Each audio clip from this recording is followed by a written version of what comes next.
Hello everyone, in this video I will explain you how you can perform SQL injection attack with the help of SQLMap tool.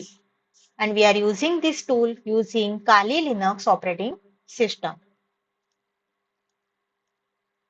So you can go with the Kali Linux operating system and go with the application and search for SQLMap.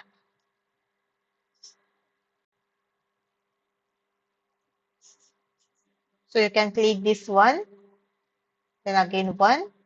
So you are at the basic options and you have to go with the browser and search for the URL that is testphp.volunweb.com. Go with the artist option and you have to click with the first option.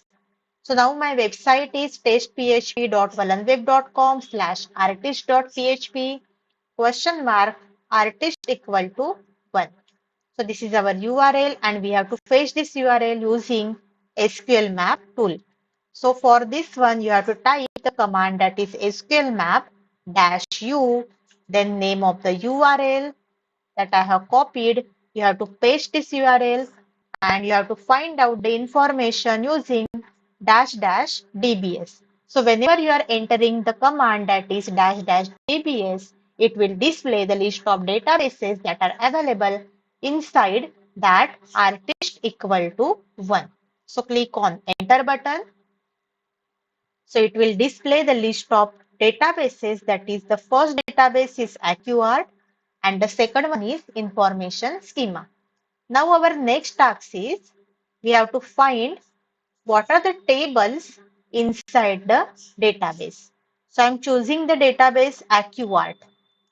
So you are typing here the previous command that is --dbs that will be replaced by -d. So -d indicates that the database name and our database name is AccuArt. And now we have to find the list of tables inside my database AccuArt. So I'm typing here --tables and it will display total 8 tables are available inside my database AccuArt. So you have to choose one of the table from this list of tables they have displayed. Suppose you have choose this table that is user table. So now what we are doing? We are typing here -t and name of our table. So my name of my table is users. And after that, I have to find the information which is stored inside my table users. So first of all, you can find out what are the columns inside tables. So for finding the columns, you have to type the command --columns. So now these are the total 8 columns are stored inside my table, user table. The first one is name, then address, then card, CC, email, pass, that is password, then phone and username. So now we will see what is the username and what is the password. So here you can type -c, then pass, that is our column name, and I have to find the information which is inside my pass column. So for that you have to type the command --dump.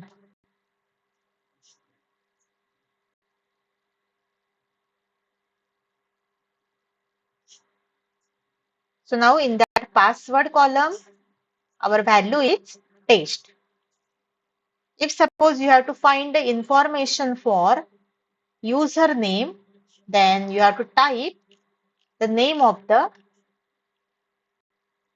column name. So column name is uname.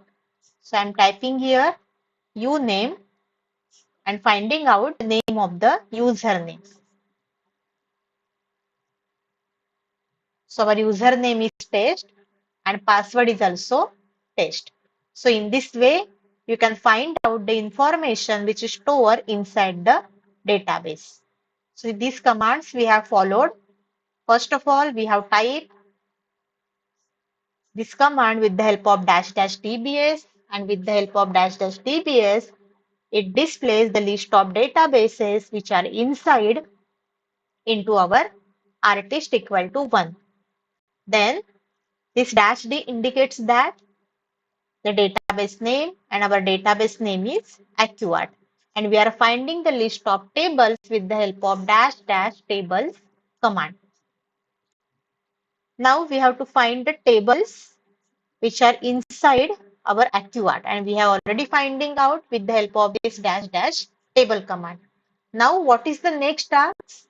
We have to find the columns which are inside our particular table. So we have choose here the user table, and I'm typing here dash dash columns. So it will display list of columns which are inside the user table. Suppose you have choose the pass column from the user table. So our command is dash D, that is database name, accurate is the database name, then dash T, then our table name, that is user, then dash C, and our column name is pass. And with the help of dash dash term, we are finding the information which is stored inside into our row. So by using this command, we have find the information which is stored into our database.